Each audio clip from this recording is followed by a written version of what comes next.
Welcome, citizens of Clay County. I want to take this opportunity to thank you for taking time out of your busy schedule to attend today's school board meeting. And I think all of us are very familiar with each other. So I just want to ask that all of you take a moment at some point today, this morning, whatever, to introduce yourself to Mrs. Clark. Since she was new with us the last school board meeting, she really didn't have a chance to get into the audience and meet everyone. So when you do, I don't think we need to take a minute now to go around the room, so to say, but at some point this morning, I'd appreciate it if you just introduce yourselves, tell her what you do, and help her feel welcome. Thank you. Mr. Brodsky, it's all yours. I'm David Brodsky, Superintendent. Nice to meet you. Well, I hope everybody had a great Thanksgiving. Everybody's thankful for the many blessings in their lives, and we're ready to go today. We've got 3 different items here this morning. So the first one is the board agenda for the 10th meeting. The very first item is the minutes from the workshop on October 27th, disciplinary, and November 5th and the 17th. All of those meeting minutes are number 1 on the agenda. Number 2, the revised 2021-22 student calendar and the proposed 22-23 calendar. Some of the highlights would be there was a typo on the 21-22. Originally the planning day is not 10/8, but is 10/18. So that's really the difference with the change that you see there on that particular calendar. And Friday, October 15th is the end of the 9 weeks on that calendar, not Thursday. So the dates of Thursday and Friday, the number date was different than the day of the week. So that's the reason for the change on the 21-22, and then you can see the 22-23 calendar. Did this already come to us for changes because of clerical errors in it? I don't know. This one? So. Yeah, I thought it was last year's. Are you sure? Yeah. I'd have to double check. I'm pretty certain that we've seen the calendar come because of I'm not sure if we saw the 21-22. grammatical errors in it, so let's just be a little more careful so we're not. Okay, so number 3 then is the employee work calendar for 21-22.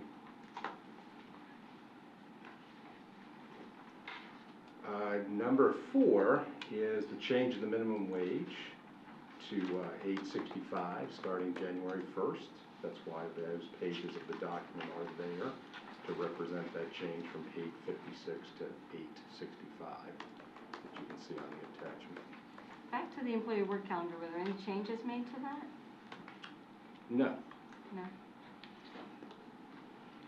So number 5, the personnel consent agenda. The personnel consent agenda is large. I would point out to you that there's many job descriptions. In fact, the whole operations department is in there. You know, as a result of OPAGA, those job descriptions are supposed to be rewritten every 2 years. Some were close, because we had done a whole batch of them before, but some weren't, so now we have them all up to date there. There's nothing, there's no financial impact at all or anything to that, so you can read those over.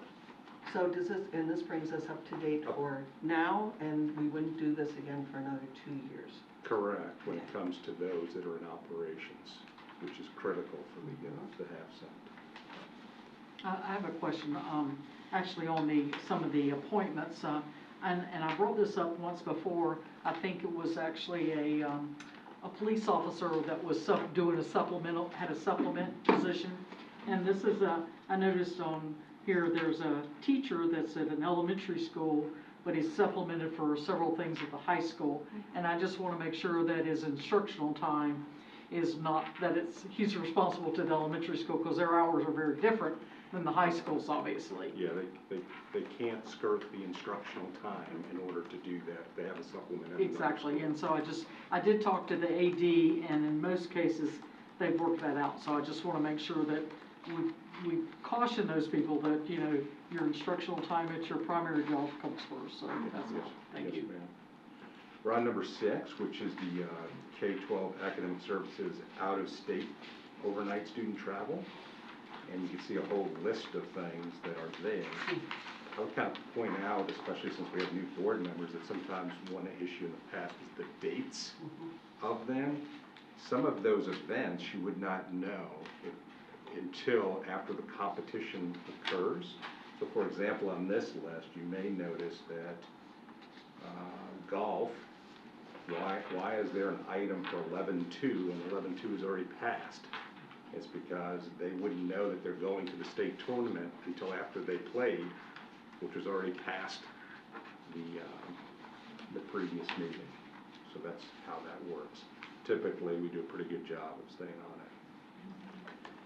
Number 7, revision to the daily hours of teachers and students. These were updates to them in order to ensure compliance, to make sure that those items, particularly when it came to PLC times, was an issue. So now they should be all up to date and correct. And that's been worked through with you as well? With Ms. Kidwell, Okay, yep. thank you. Professional learning catalog. This is additional changes to the professional learning catalog. Particularly, there was really only a couple of changes. There's a summary sheet, 3rd page in, that kind of gives you a brief paragraph on what the changes are. Update or change the current supervisor, which will change the board member's name on that document. The NEFAC Level 2 certification for principals is actually 180 hours, not 120 hours, which was the previous program. The title of ASD, there's a change to that, and also a reading program that allows teachers to get their reading competency 1 and reading competency 2 within the same course, which is very positive for teachers. So that's a feel-good moment there. I'd like to just say thank you for the summary page. When you guys update these handbooks and. Especially It very really thick. is helpful to know where the See changes took that? place. We so- were talking about that. Thank you for doing that. I said, hey, we need a summary page. You know, otherwise we'd read through and look for every line that's crossed out or highlighted in red. And it's much easier for us to know, what you're changing and why. So thank you for doing that. Okay, thank you. We're up to number 9, which is the in-service education school board policy 4.46, which actually this is a very positive thing in which the time that teachers put in for in-service used to be that you have to have 3 hours in order to count it. This would make a change to allow every hour to count. And, just to kind of be transparent, I think what's happened is as technology has grown and these things have become more automated, it became easier to implement 1-hour increments of professional development. So we view this as very positive for teachers and our employees to get credit for every hour of in-service. And this is the advertisement for this month, and then you'll see it again on discussion next month. Mr. Brasky, that was a state policy, correct? Not a local policy? about That was, the 3 that was in hours? board policy. That yeah. was a board policy. Yeah. So the next one is number 10, which is our resident clinical faculty, our MOU with UNF. We have 2 of these individuals that work for the district in placing interns. We place interns mainly at Grove Park, Orange Park Junior and Orange Park High School, which are our clinical schools. However, interns do go to other schools, and this is a renewal of that contract. The district pays half, and UNF pays half for those 2 individuals. That used to be called Sprint teachers back in the day. Did we used to have more than that? No, It's always been to just my 2? knowledge, it's always been 2. Wow. It's such a great program. I don't know why Yeah, we I don't mean, have more. one of the great challenges is providing professional development support to people, especially when they're new. And we are seeing people that enter the teaching profession that don't go through professional teaching programs at the college level, which means the need for support is even greater, in today's current climate. Okay, Ron? And these are the 2 people that work with us, work Right. through the district. Right. Correct. So that I know we Denise have more said it would be interns, nice to have right. more, the additional people actually come in from UNF to do observations Right. and things as well, Right. so. Yeah, it's a great program. The number 11 is the Skill Bridge participation agreement with the Navy. This is for an individual to basically do an internship, free of charge to the district, but the Navy has their own separate contract or way of contracting that. For number 12, it's the proposed allocation changes. You can see that there are a few changes, and most of them are reductions. I'll kind of point out to the board that you will see more changes coming forward. If you remember, right now, we're at an interim spot where we surveyed our parents, and we're in the process now of analyzing that data. We'll go ahead and we'll make that movement back. There's at least 3,600 students coming back Coming back? to brick and mortar. Are they coming back from One Clay or from CBA? Let's see, from the people who were surveyed and responded, 2,400 coming back from One Clay Online, almost 966 coming back from CBA to brick and mortar. Wow. Okay, so what we're seeing is our parents are saying we want our students to come back physically. Now, yesterday, you know, the governor had an executive order, or the commissioner had an executive order relative to that, and that number might actually grow, because part of the executive order was if a student is not making progress monitoring, not doing well, we have to affirmatively reach out to that student and those parents. The parent could opt to still keep them in the virtual setting, but there has to be this additional step in the process to make sure that the parent knows the student is not doing well, and then are they choosing to still keep them there regardless. Sometimes the students that have chosen that type of learning should be in a in-person environment. And so those conversations, that communication, all of that will need to occur between now and the break. The readjustment of allocations, which was the original, should occur at that time. We'll reach back out to our parents with an updated schedule, because there could be some changes that occur by the 11th. The first day of the second semester is the 20th. So that's kind of the timeline. We're in good shape. I always get a little panicky whenever I hear an executive order is going to come out, because you're never quite sure, but this was actually a very good one, very positive for our district, our Is students. Dr. Legucco smiling over there that 900 students are coming back from CBA at least? Oh, absolutely, absolutely. Uh-huh. Do we have not a breakdown per se, but an idea as to, of those 3,000 students, are the majority of them upper level, like junior high, high school, or are the majority of them like K through? I can certainly, we can I'm just tabulate curious. that in the next couple of That's days. a good 'cause question. And the reason, I mean, when you're looking at states like New York and the Right. city that's saying, okay, we want our younger kids to go to school, but we want our older kids to stay home. I'm just curious if that, you know, sort of rolls out the same way by personal choice by some of our families, So one of the great challenges, and the reason why we started so early with Mm. surveying parents, even though we realize the environment changes all the time, is that we wanted to have the opportunity to reach out to those parents that didn't respond. So we had about 28,000 out of 40,000 physically respond by pressing the button on the computer. Mm. That still leaves, get 12,000, my math's good, relative to that. So now you have to reach out to those individuals. And in defense, I think that some people that were happy where they were figured I would do nothing. I don't want to press any buttons, because if I press any buttons, something might happen, right? So they kind of hung back. But then we have to affirmatively go and communicate with them. So it's a long process. And then, of course, the whole purpose of that conversation was to say that allocations will change as a result of that. If you're moving, 4,000 students from one mode of learning to another, you're moving people also, employees with that also, so. And have you, has there been any pushback from employees not wanting to Not go yet, back? because it's really gonna take almost till Christmas time in order to determine where. And then, of course, we'll work collaboratively with CCA on the issue to ensure that it's done by contract and then move forward, so. All right, thank you. Good All right, update. we're on 13, monthly financial reports for October. 14 is the deletion of certain items report.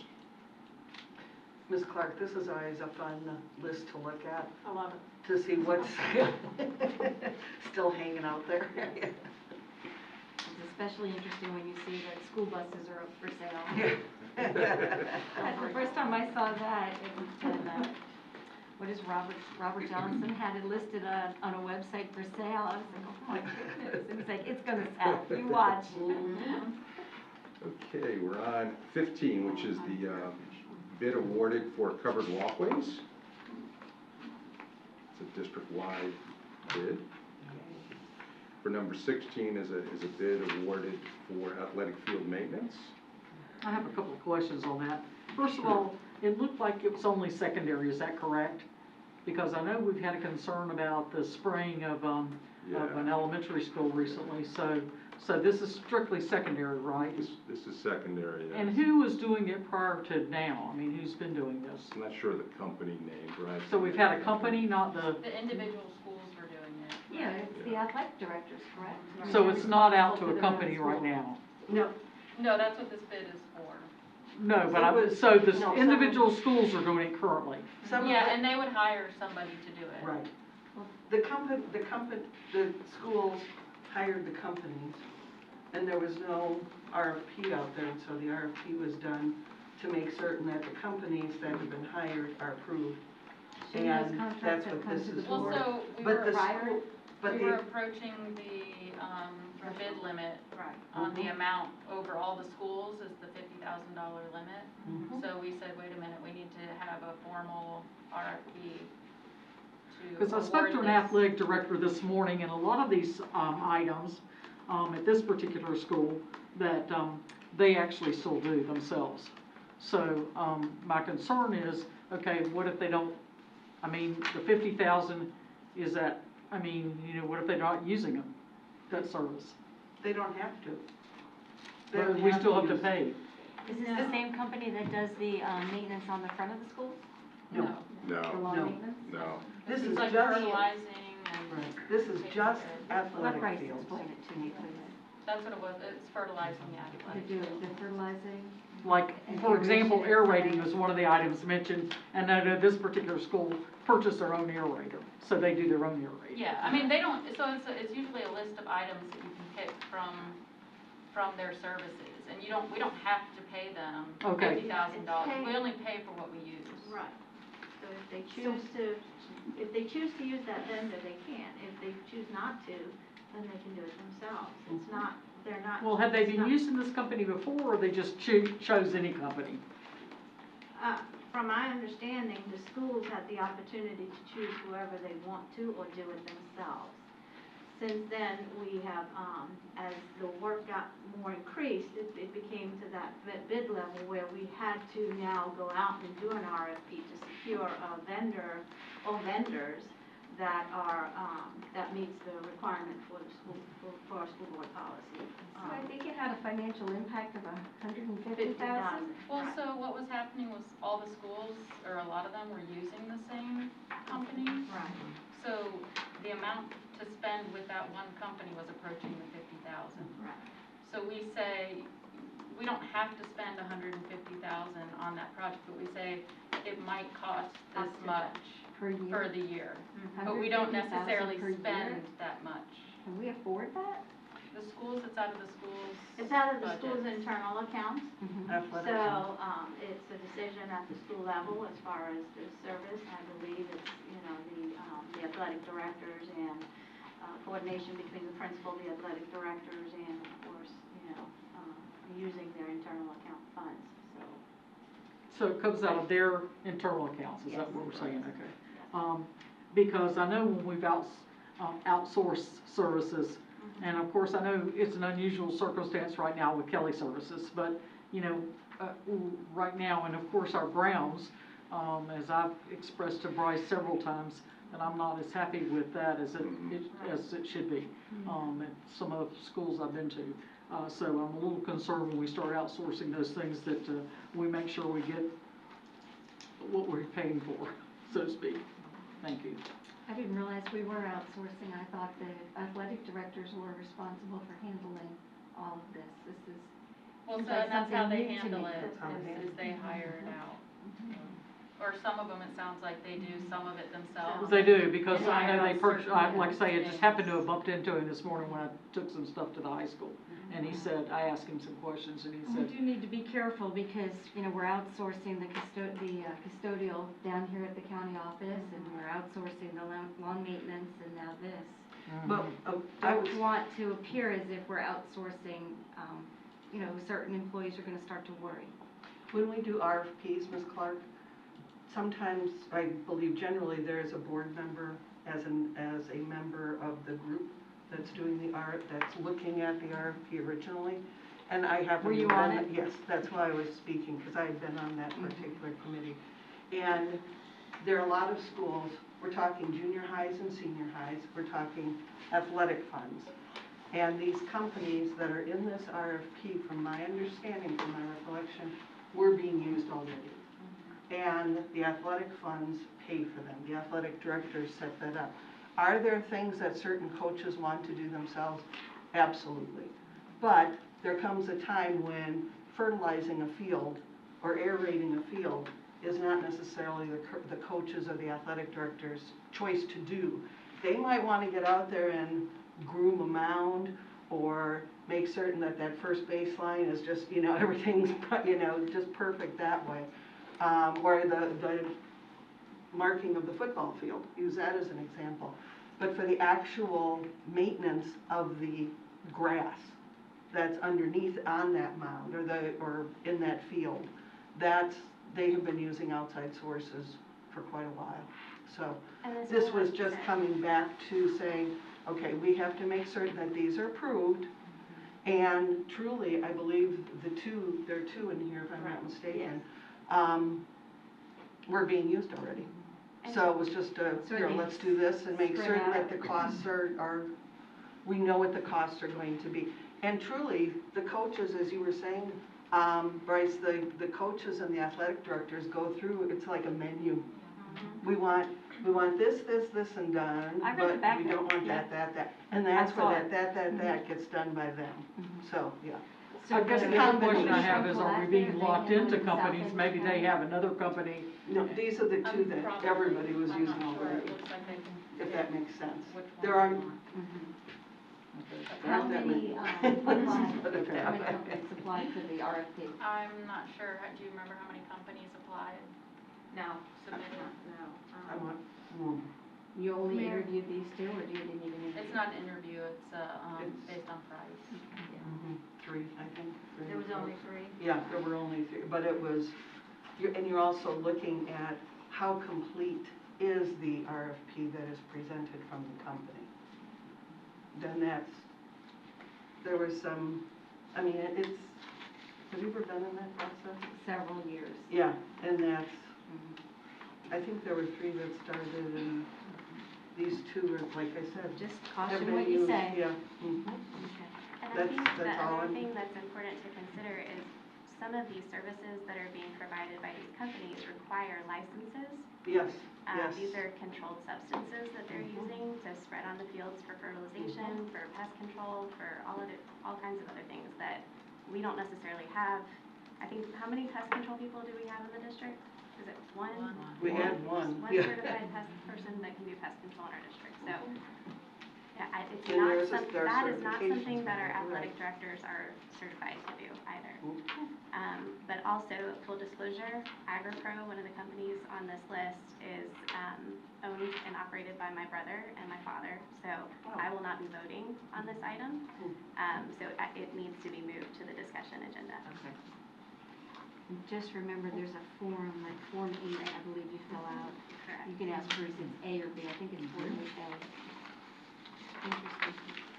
Okay, I would say this, having worked at a couple of high schools, some athletic directors are very, very particular about which items they do and which items they allow other people to do. Right. So I'm just saying. It's really surprising because they are so protective. They are. I'm surprised that they're allowing anybody to come in and do They're not any allowed of to step this. on the field. Right, right. Okay, we're up to number 17, which is the Oak Leaf High School Hurricane retrofit agreement. Apparently it's enhancing and reinforcing the windows and other parts of the gym for wind speed. Number 18 is the substantial completion of the district office building 1, which is over there by food service. Number 19 is the pre-qualification of contractors. Number 20 is the People's Gas easement at Orange Park High School. Number 21 is the educational 5-year work plan. These are the items that are put into the state system. This was really interesting, and I meant to call and ask if you could bring a copy of this for each of the board members. I don't know if you all want it, but I would like to have a hard copy of that. Because I found it really interesting to see the layout of, you know, the time frame of when we were doing things and you know, just the whole process of it. I actually sat there reading this thing thinking, I wanted to write notes, you know, it's like, but I'm glad to see, you know, we've got everything lined out of what we're gonna do with, you know, cafeterias, like, you know, Montclair needs their cafeteria, and Bennett's cafeteria, and so there's a lot of things on here that I'm anxious for you to get started on. I do have a question too. I noticed, of course, one of the places on there was Keystone Heights Elementary Cafeteria, which obviously it does need, but my concern is if we're in a couple of years, whenever we're going to do the revamp of that school, if that is still in the plan, then are we going to be undoing what we've just done, so to speak? So we can push these out, they don't have to stay, and just because it's here doesn't mean we have to do it. Well, I think as long as we knew that they were in line to have those, you know, the process done for those schools. I mean, I certainly wouldn't want them to wait forever because that school definitely needs an expansion in their cafeteria. But I don't want to go and expand and then, gosh, a year later, then we go and do the whole thing over Sure. and redo that money. So Right, so we plan for that. We Okay. plan to do that. So do we still have it in our plan to make Keystone Elementary a junior high and build a new elementary? Would like to, yes. So this was actually completed before the half-cent sales tax passed. Okay. okay. So we were moving forward with this as if, you know, nothing was gonna change. So, yes, now next year, this will include the sales tax revenue in here, and we'll be able to show some more projects. Do we have a timeline for when we expect that new school to fall in In Keystone, Keystone? Yes. we're probably looking at maybe 6 or 7 years. 6 or 7 years. That's way too long. That is a long time.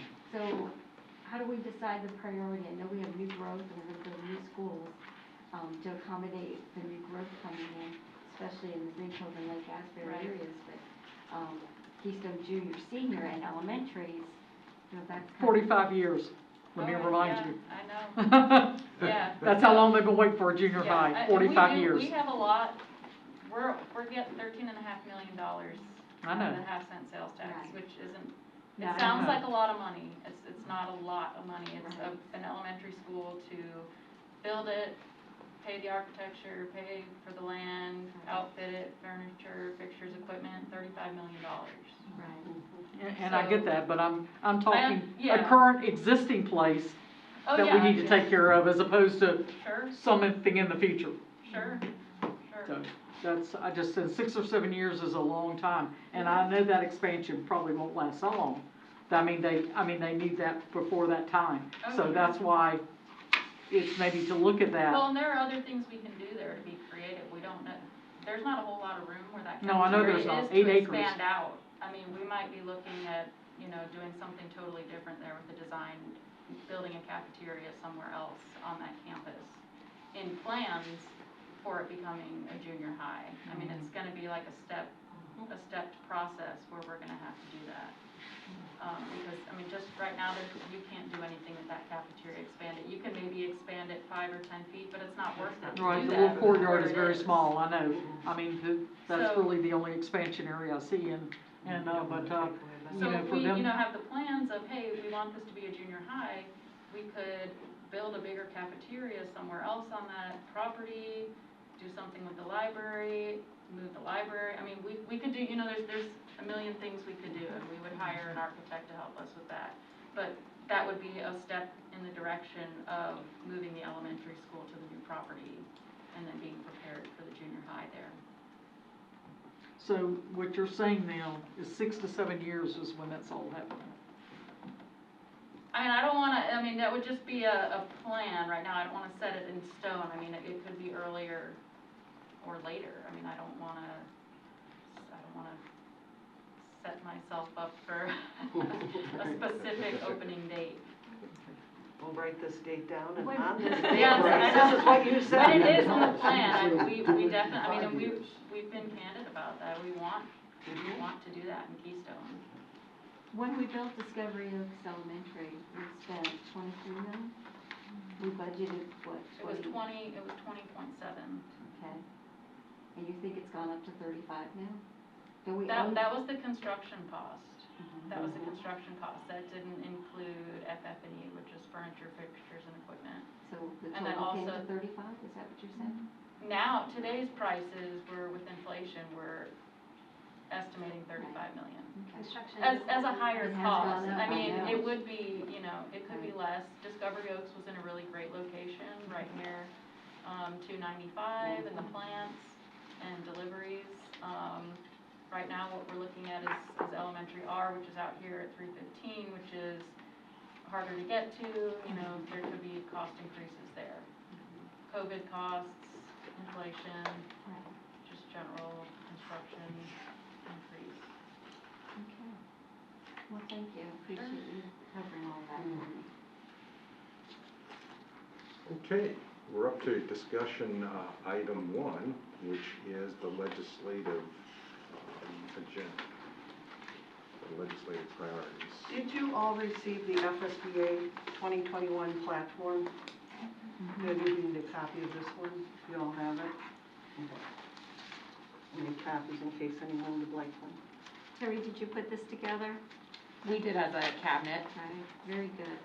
Very, very focused on You funding. covered everything, and we'll just cross our fingers and hope and pray. If it's a one page. And it's a Yes. one-pager, which is very important. Okay, if there's no, One page and bullets, that's the other thing, yeah. Mhm. so D2, there's no human resource actions. And then D3 is the public hearing for the SEP manual and the revision page. There is a summary page there of the revisions. And I think that's it as far as the agenda. Do we want to move into the discussion for, under your board, under the attorney comments? Let's transition to that now. You have a second part of this workshop, which I think is discussion and doing whatever you can work out with the, So Madam Chair, if I could interrupt for a second. Sure. There's one additional item that's not here, but will be added shortly, which is as a result of the executive order yesterday and last night and analyzing it. There's a brief revision plan. It's essentially 4 questions that districts have to complete prior to December 15th. So the plan is to add the item, and then we'll add the final document prior to the 48-hour window, if I can have permission to do that, so that we can get that approved on the December 10th meeting. Okay, so there'll be one more item, I guess is what I'm trying to do. And that would be under discussion. Yes, Got it. Okay. and that's it.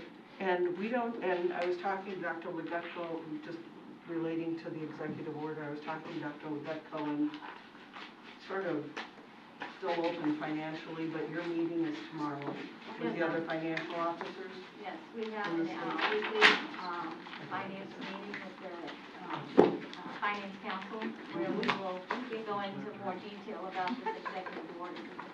It was Sure. very, so vague at this time, so more details. When I read briefly through it, I thought, well, it looks like transportation's good, but we will see what's going on. Okay.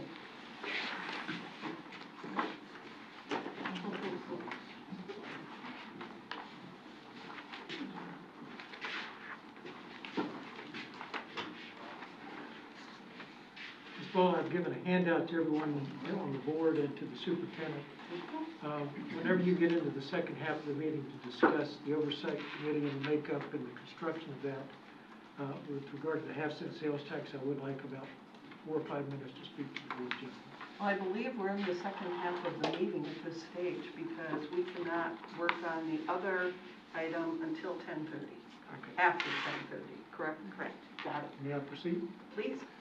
Okay, what I've handed you basically are some documents for you to look at that I want to go over briefly because there seems to be a lot of misconceptions and concerns about what this oversight committee is about, who can do what, who can be appointed, who makes the appointments, what the appointees' duties are, and what their limitations are.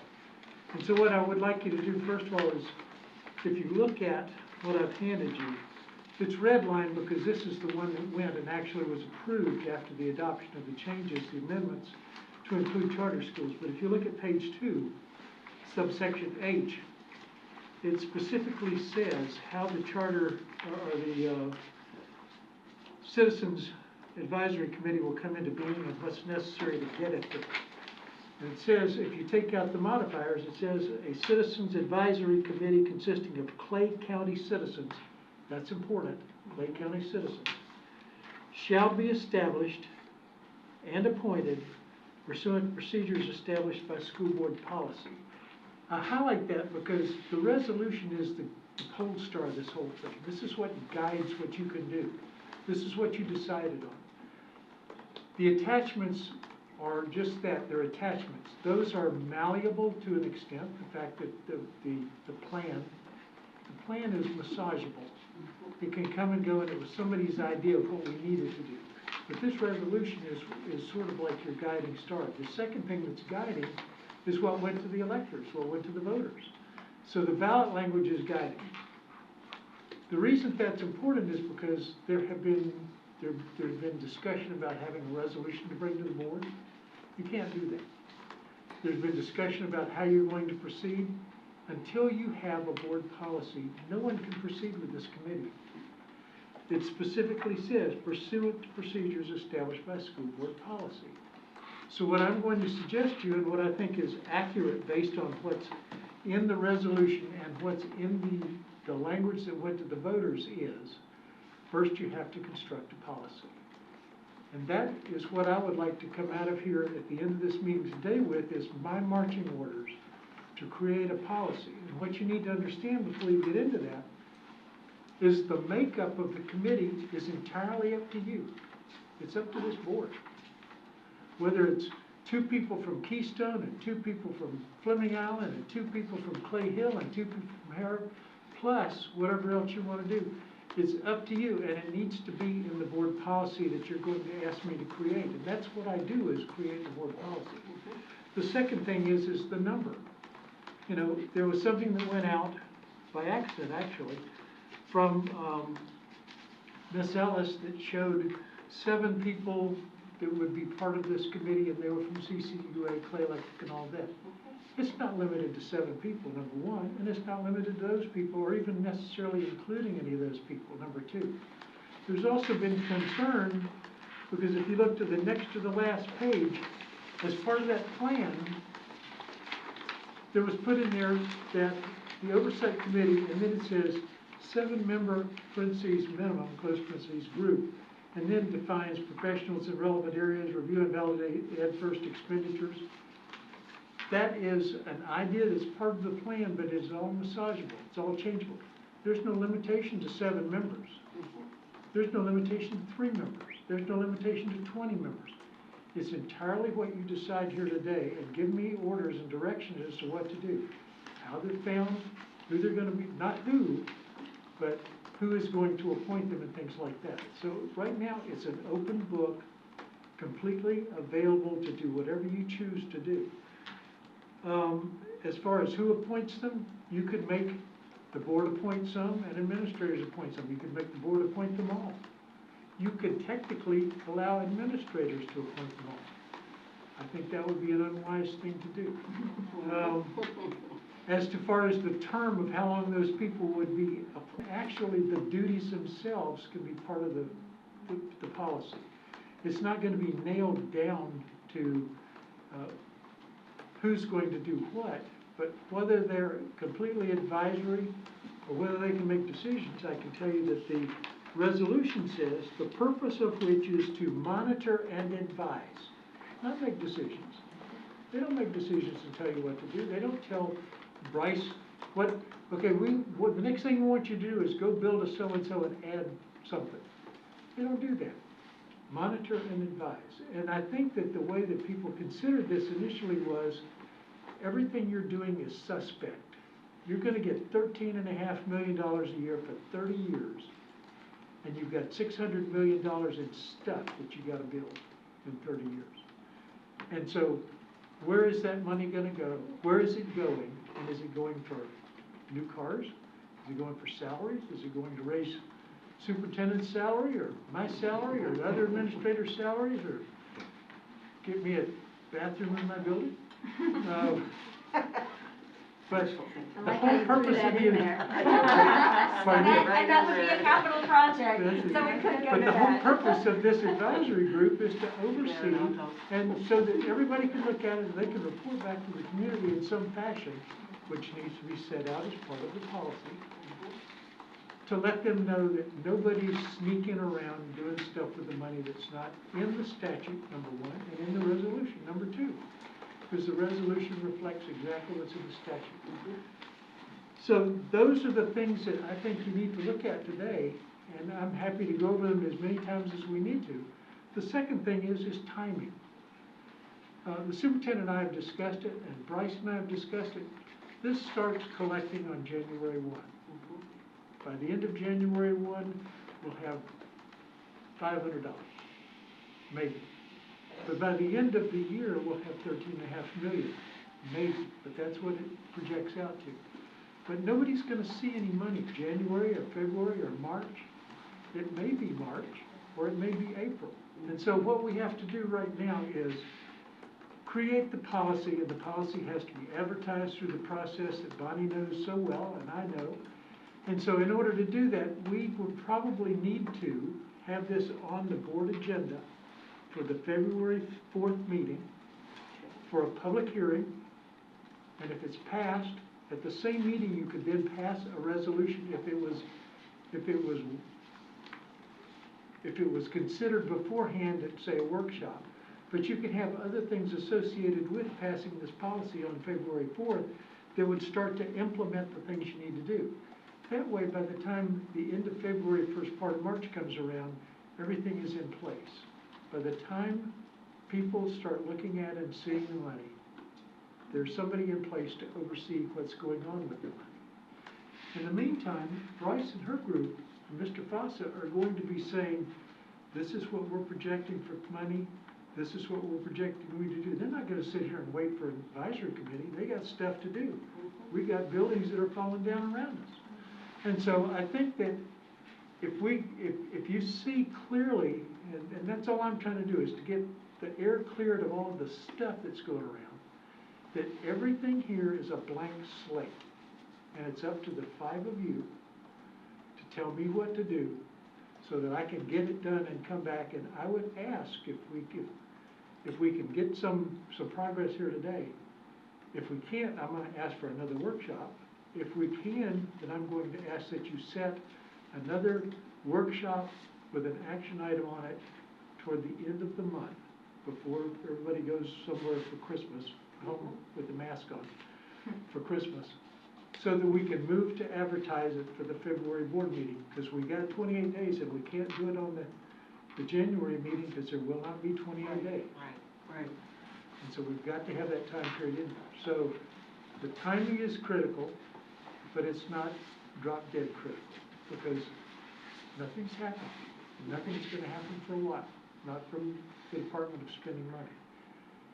But that's the piece I had to say, is everything is in front of you. And if anybody says, well, we don't know what was passed, the last page on here is the item that was in the board minutes. The only discussion that came up on the whole thing was how is the money to be spent? And it was a 4-1 vote. So the resolution that's sitting before you was passed without change. So the language that's in here is governing what you need to do now. And my suggestion is that you need to break it down as to who's going to do what. How many appointment opportunities does each board member have? And do you want to make it 2 citizens and 1 business community person, or 2 citizens and 1 CCUA employee, or 2 citizens, or however you want to do it? But give me direction so that I can get it done, because it will be done. So in a nutshell, if I may, Okay? we need a policy, number 1. That's what And you we need to, in essence, direct you to create this policy for us. There you go. Number 2, we are deciding, basically, we as a board will need to decide how many citizens will be on this committee. Right? I'll just keep calling it a committee. Some are calling it there are a variety of titles for it, but for this committee. In addition, I would also assume that we will say something about who from the district, maybe for instance an ex officio or directive member of this committee. And the reason I say that, somebody has to show the committee what we're doing. I mean, if it's someone from Bryce's office or whatever area or whatever, to be able to present to the committee. I'm just sort of thinking what's going to happen in a meeting. Yeah. The ideal would be if we could, in essence, say no fewer than this number, but no more than this number. Do we want to go with a broad, I'm just throwing that out. And then who would be, we've all received approaches from varieties of people saying, put me on the committee, put me on the committee. And it's sort of like, whoa, if we're thinking about the same people, that sort of defeats the purpose of broadening the committee to represent the entire community. Right. I know that when Bryce first sent this out, you said, this is just an idea. Yep. This is something that, this is not, this is, hey, whatever. Yeah.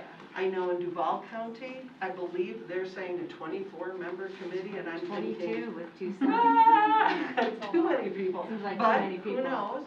And as I'm thinking about this, and as I looked at your list, Bryce, I was like, we've tried citizen advisory committees with this group, and it petered off to the wayside because we couldn't always get citizens.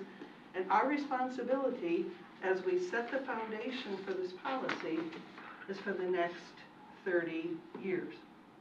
Now, policy can change in the future, of course, but if we're going to set this policy now, we want it to be a strong foundation. So, I believe people are going to want to be on this committee. there are going to be too, lots of because people that it is important to want have. it now, but you know. who knows 15 years from now? That's True. why, in looking at Bryce's list, my initial reaction was, well, Clay Electric will pretty much always be here. And if it's not that company, it will be another company that bought them out, but they will be representing Clay County in our However, they area. have 13 districts that they cover. Well, we have to communicate with them. Right. We have to communicate Because it says a with Clay them. County citizen, so they Right. have 13 That would- districts that they And it cover. would be, they have people who probably work predominantly in Clay County.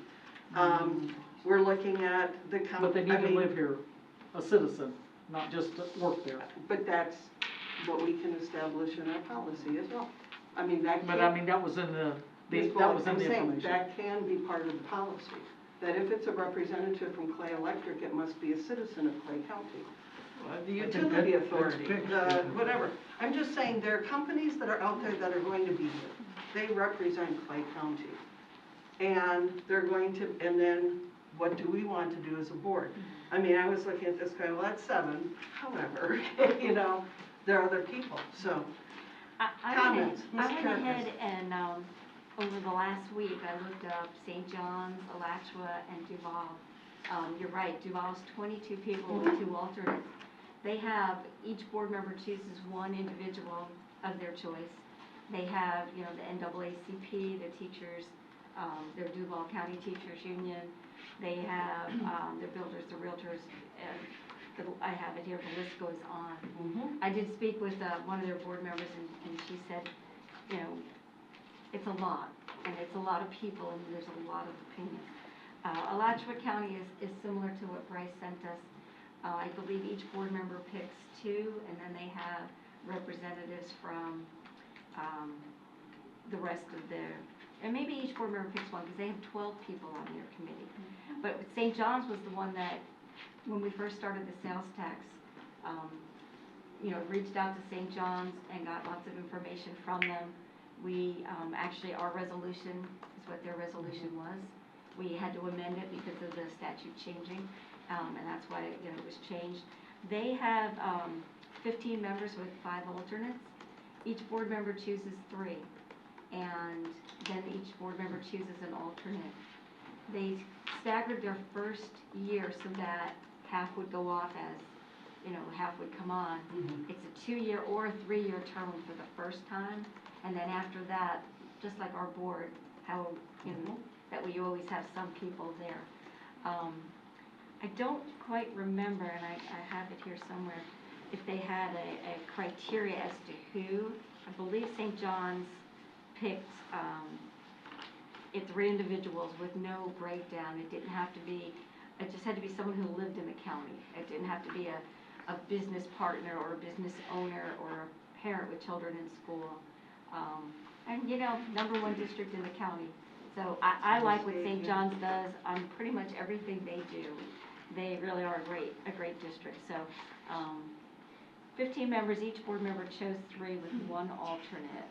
And they had a breakdown of, you know, their Citizen Advisory Committee does an annual report on what they've done with their sales tax dollars for the year and what it's been spent on, and they keep their minutes, and they've got, you know, remaining in their term, they break it down. Every annual report is broken down by their, Which is similar to what we do with our millage.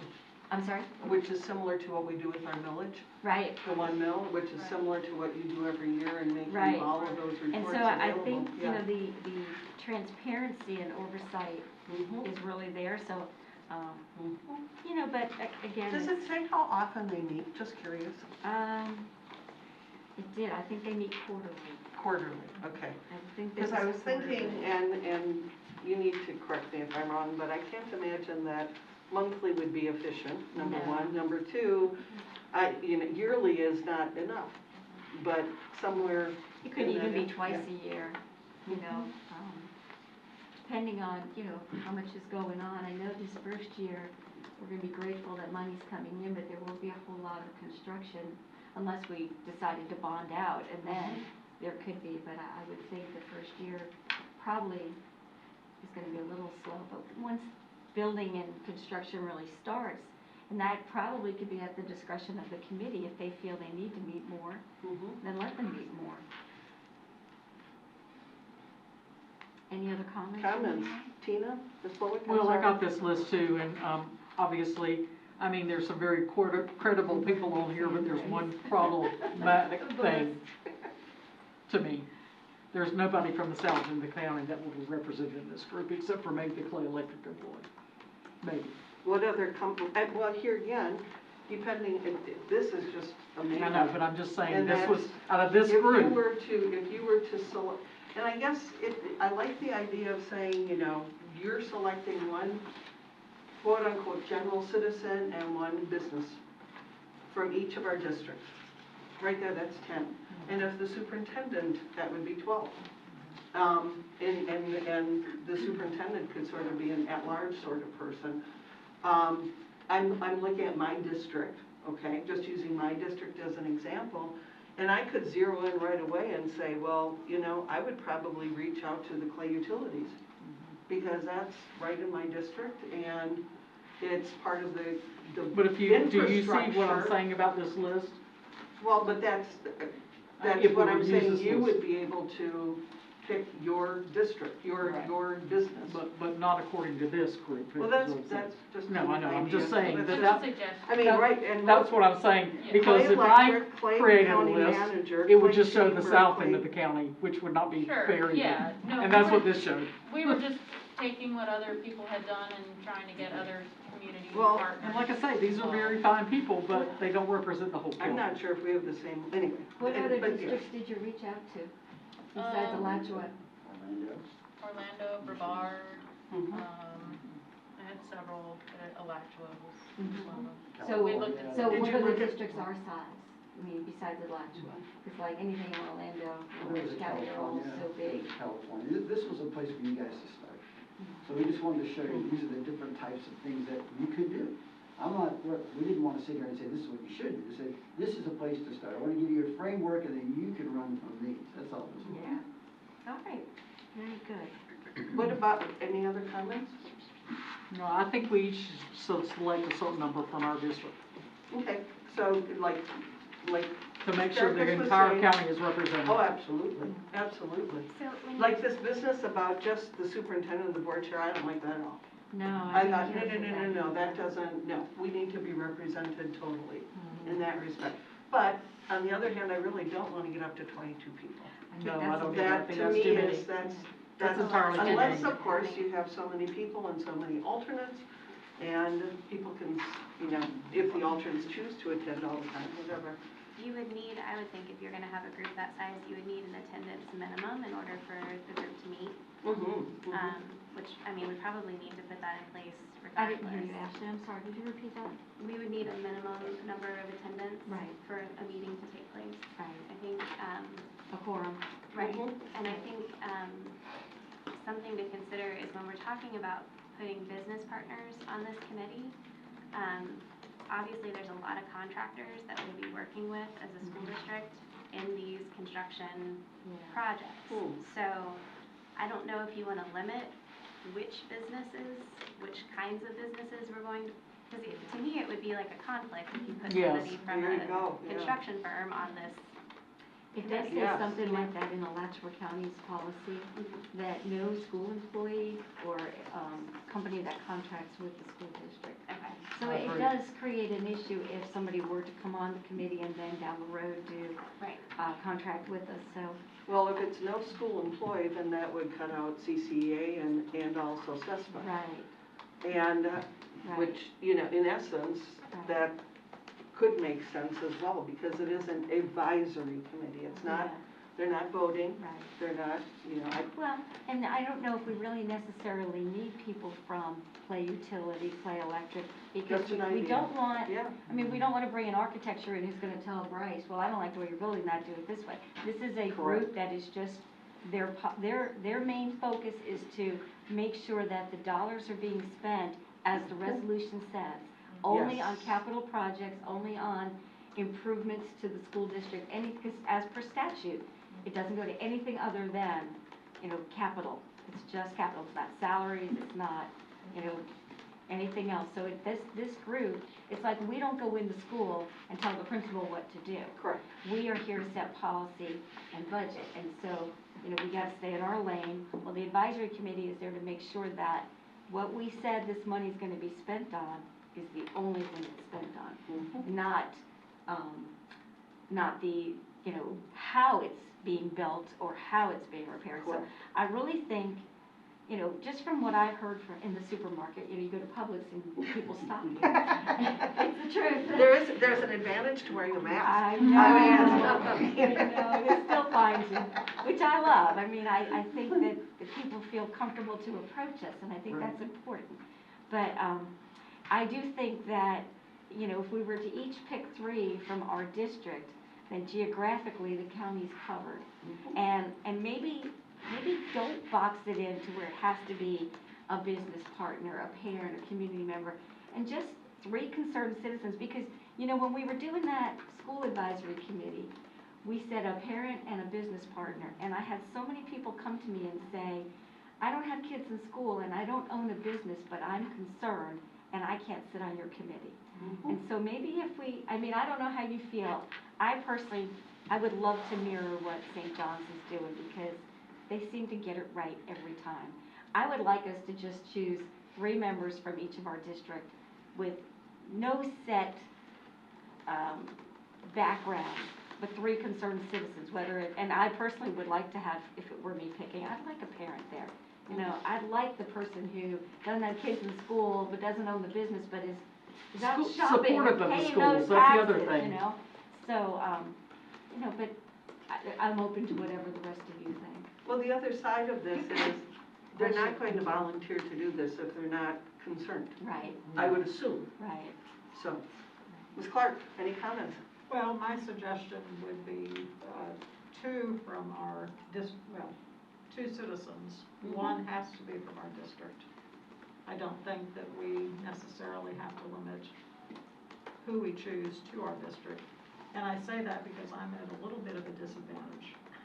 So I've got a lot of people that are older in my district that don't necessarily want to be involved. And I've got a lot of younger people that don't have the time. So I think I think 2 is a good number with an alternate meeting quarterly. But I see a lot of need up front because I think we've got a lot of ways that this money is gonna be chosen to be spent that we need to narrow down. And it's gonna take a lot of time. So. May I point out one thing? How the money is going to be spent has nothing to do with this committee. Well, how it's, what, The projects So you're are saying- entirely up to operations That's of the correct. superintendent. They are an administrative function of the district. The So what are committee they would just be overseeing? sitting here to say, okay, this is the money that came in, this is where it went. And it was projects that were capital projects that were come under the statute that governs this, rather than being spent on something that was frivolous or something that was otherwise benefiting some other part of the district. But as far as any direction at all, as to where the money goes, on what projects, that is an operations function, and superintendent's district function. So what are they overseeing? But the money's Just spent spent on those properly. things that are Just allowed how under it's the spent. statute. How There are it's spent. specific things that if you read the resolution, the very beginning of the resolution, it spells out what you can and can't spend the money on, and the resolution itself, and then when you go to Exhibit 1, it says the money is spent on capital projects Right. with a life expectancy of more than 5 years, and goes into detail about what those can be, okay? And so they can't, it would not be up to the Citizens Advisory Committee to say, okay, we don't think you ought to spend the money on that specific capital project, we want you to focus on this one over here. That's not what they're there for. They're there just to say, to sort of like an auditor at the end of the Check and program. balance. To say, the money was spent on things that are allowed by the statute, and things that were set forth initially in the plan. And so it is legitimate. Because the biggest concern is, I think people's mistrust of the district is, we're giving you a big bunch of money and we don't want the school board or the district spending it on things that just benefit personnel. It's not an operational expense fund, it is a capital expense fund. Right. So that's how it, but So they do not have anything other than advisory, they cannot direct. I think advisory is the difficult part of the, it seems to me like a more appropriate title would be a citizens review Oh, committee. they refer to it as oversight committee in the other districts, just an oversight committee. Oversight or review, Oversight, yeah, they're that's not how they- giving advice. Yeah, Yes. they're not advising really, Right, they're, it's more of a it's review. oversight, it's the check and balance, Right. you know.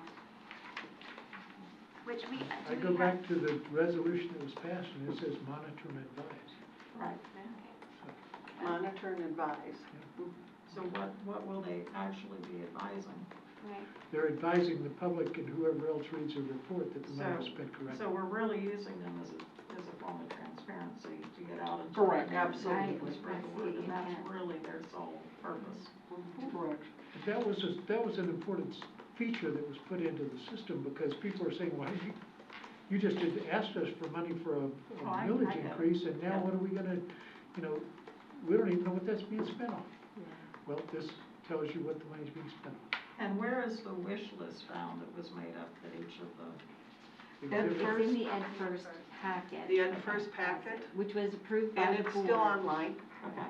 It's online. Because I think there was, I saw it quickly, and I think there were some items listed under salary, which can't be, so. No, no salary. No salary. No salary I think- increases. I think if you look through there, there's a couple that I saw that. The only salaries that would be Cameras, on there. exterior campus lighting, pavement marking, Okay, I'll look at fencing, it safety, again, I mean, but it's there was- restrooms, it's, there- yeah. And then what I liked that you did with this is that it gives it to you by region as well. And they used the high schools as the regional areas. And all of the feeder schools then that went into that high school, and this is how it sort of spends out. But this was when this was first introduced to us, probably 4 years ago, 3 years ago. And Dr. Kemp sort of started this, and he literally had a worksheet that was probably at least the size of this table, possibly half of Ms. Dennis's. Not long after he joined us. Yes, So, and he yeah, about said, 3. oh my gosh, do you see what's going, and he was looking seriously at the age of the schools. Right. I mean, Keystone's 45, I remember doing the 40-year-old picture at W.E. Cherry when I was a teacher 20 years ago there. You know, Orange Park Elementary, I mean, there's so many schools that are old, but well-maintained. Yeah. And there are a lot of maintenance issues in this, there are a lot of, I mean, we just approved a new HVAC system in one of the elementaries, was it, or junior high, for $900,000? $900,000. And it just sort of gave me the chills because the air conditioning man was coming to my house that afternoon, and I go, no. Thankfully, it was just 100, but, yeah. But that's the sort of, you know, the plan, and when you say oversight, there are going to be things that happen that we may need to say, okay, the plan was to do this, this, this, this. Well, this happened, so we're gonna bring this up. You know, I mean, it's like setting up an opportunity for these guys to say, this is our plan, this is where we're going with it, this is how we're meeting these options. I'm assuming the oversight committee could, in essence, look at you guys and say, you know, you've been working on this parking lot at Keystone Heights High School, or no, the ACE building. How many times did we approve the ACE building, and oh, by the way, this was switched in the ACE building, and these lights were switched in the ACE building, and finally it was done. But as these things happen, I mean, they're going to be, you know, things that you find that we need to do more quickly or more expeditiously. So that's the But the committee sort won't of, be advising they Bryce won't on to be change advising, anything. but they So can don't give that see, impression. yeah, but they can see, this is what we are doing, this is what we did, this And here's is the why reason why. we did it, Right. and this is where we're going with it. But the money is still going still to this list. Right. That's sort of how I'm grasping this, and if that's wrong, then yeah, make certain that we're not, yeah. No, that's, So, from what I keep I'm looking at hearing- Bryce over there, so sorry. It sounds like the intent of this group, from what the board is talking about, is that you want the district staff to make their presentation to this board quarterly for the board to see the numbers, to see the projects, and then say, yep, that meets legal standards, and that would be sufficient for their meeting. Mhm. Okay. But that's what I'm hearing as well. At the same time then, if they are making a presentation that we would obviously then get a copy of the minutes perhaps from that that's what meeting St. John's has. for I saw the in school theirs. board, so that's part of our, And their advisory, their oversight committee it's videotaped just like their board Mhm, meetings, so which it people can should go be, on yeah. and watch and see what the conversation is. And so it's really open to anybody who might be interested, even if they're not on that committee, that they can see the minutes, they can hear the meeting if they wanted to, and bring, you know, I don't remember, I didn't watch any of their meetings, I don't know if they did like citizens' questions or anything like that, but, Now, Dr. Levetko, will this be accounted similar to how you've done the windmill, where you keep it separate Yes, from all the other yes, funds? my goal, well, I haven't said anything, but, the intent is really, once we've developed the projects and whatnot, I was gonna, set up a reporting requirement similar to, and I know you've been looking at St. John's, and I'll tell you, Alachua is actually following St. John's. Right, You know, so the the number reporting one in and the state. the financial reporting of all of the expenditures and all of the information pertaining to the projects were set up in a manner to where it is very transparent. So yes, I was actually going to follow that reporting Good. format Yeah. that they've shared with me, so that I can set it up, so it will be very clear, it will be very transparent, every project will be identified and aligned with the operations, plan.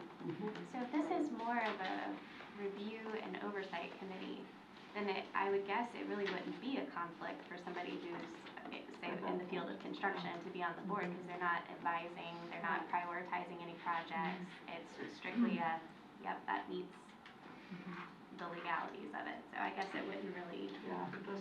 Mr. Bickner, what do you think? Only to the extent that credibility is gonna be an issue. Credibility is the issue to start with. Right, Credibility from day one is, what are you doing with our money? right. And so if you've got people in there that have an interest in what the money is doing because they are contractors or pavers or whatever, as a, for instance, Valancourt Paving, now Valancourt Construction, always had a conflict of interest with everything that happened to the board because Carol's husband worked for Valancourt Construction. And so he could not, and none of those people could be associated with any kind of advisory committee because they had too many things going on that could be considered a conflict that made them an uncredible testamentary.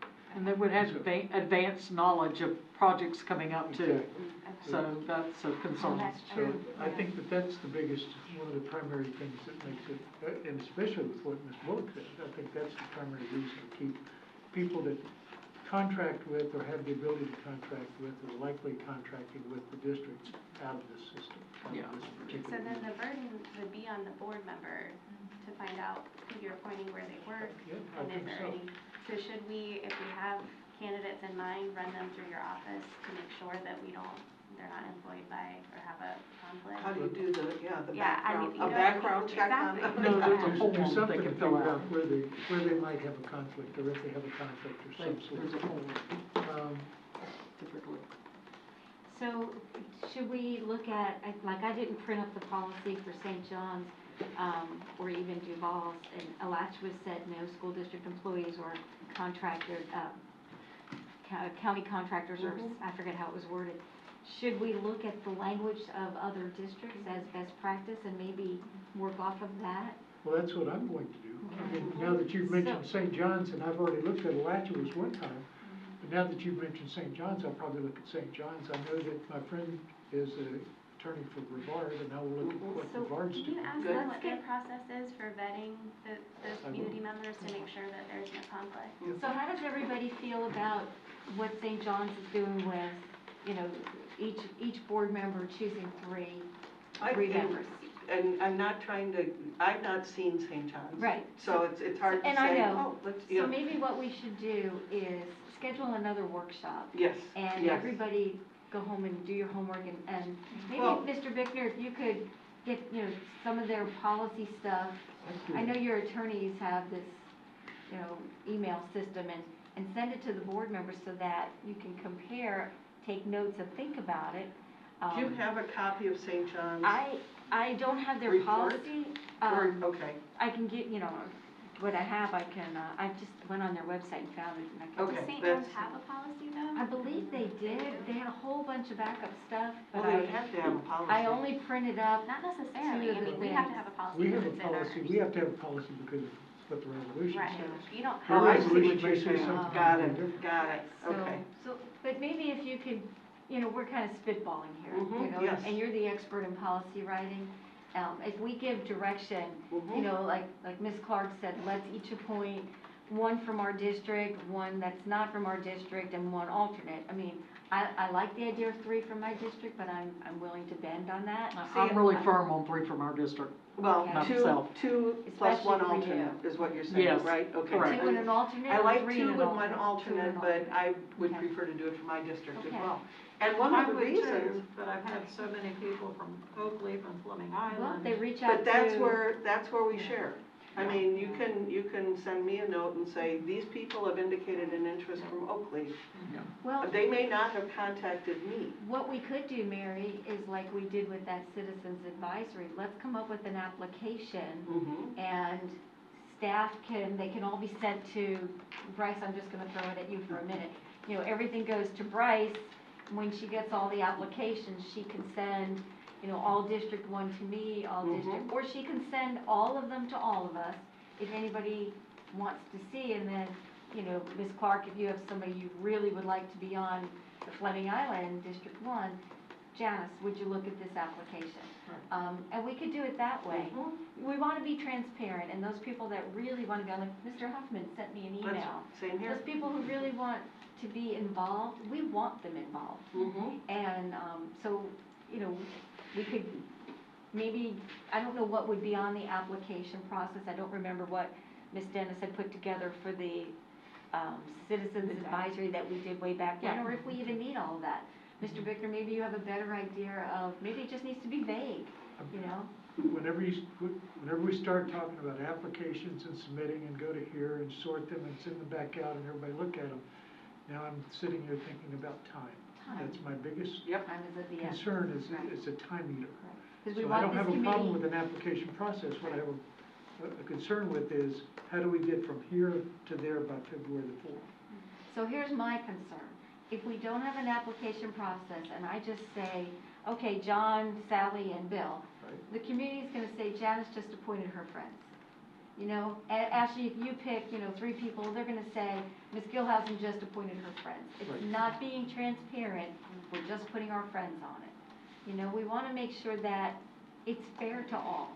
How does the county commission in Clay County, don't they have some sort of planning committee or, Planning commission. yeah, how do they make their appointments?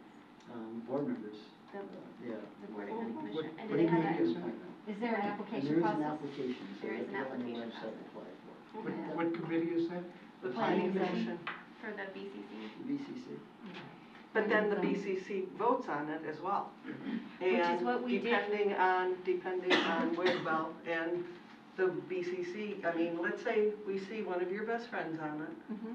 and we decide, I don't think she should have her best friend on that. I mean, we could vote that off. And that happened But on the that- county commission meeting. Yes, it does. Yes, we know it does, it did, yeah. So, but if we're going to vote on it, then there's no exchanging applicants between True. board members, because we're voting on it. You That's, know what I'm saying? well, as soon as we Oh, start that's voting true, on it, then yeah. we can't share it, which is, Right. Right. and that's, when you were talking, I was Right. thinking you were gonna say something about the sunshine, and I thought, Right. well, you know, I I'm working mean, on it. it's frustrating because you do want other input. You want, you know, I would like to be able to say, Ms. Clark, why are you so interested in this one person, you know, and who knows, you know, that's, it And I'm just, only looking at the people, to be honest, like we've been saying, that are very involved with the business of the school board. right. And I know it will help them to be more clear to all the citizens that they touch. And that's the key. I'm just chuckling because I know exactly where you're Talking coming about the from. keyboard warriors, I think. We're all thinking So that. everybody's okay with 2 from your district and 1 alternate. So, Mr. Bickner, we've got a little ground made. There you go. Everybody Foundation. okay with? 2 from our district plus 1 alternate. Right. And so I guess, do we No have, sharing. do we absolutely have to have this committee in place by the March? No.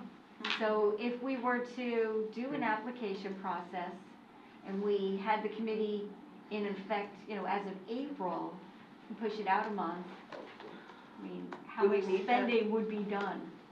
I don't see March as being, I was looking at February. I don't see March as being a prohibitive timeframe. Right. I still think you can do things, almost everything can be completed, matter of fact, all of it can be completed. Keep in by mind, March. we're at the holiday season, and if we put together an application and try to get it on the December meeting and have it posted for 3 or 4 weeks, people are at the holidays, they're not paying attention to But that. I No, was we're looking- not talking, no, if I I understood you to say that we need to start the policy.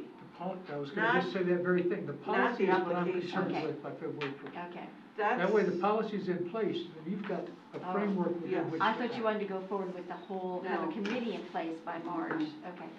And then we would have 28, we would need 28 days prior to the February 4th meeting.